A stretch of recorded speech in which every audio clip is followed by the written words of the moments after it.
If you want to see what China would look like if Mao and the communists didn't win, just look at India.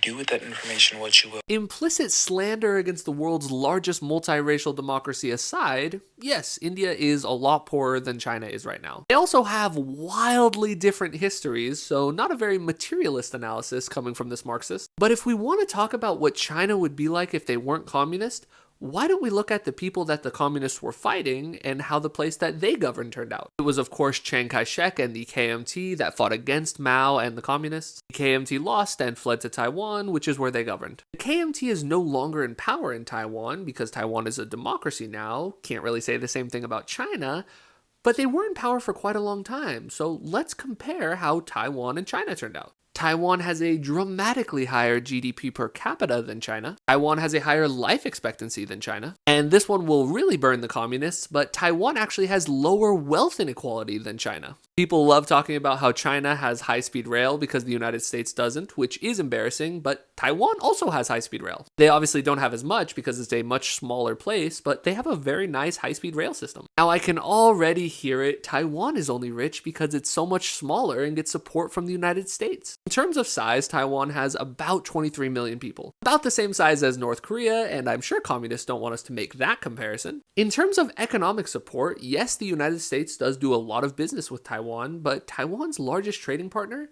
is actually China. And yes, the United States does provide military support to Taiwan, but that is to prevent China from overthrowing Taiwan's democratic system. So I suppose do with all that information what you will.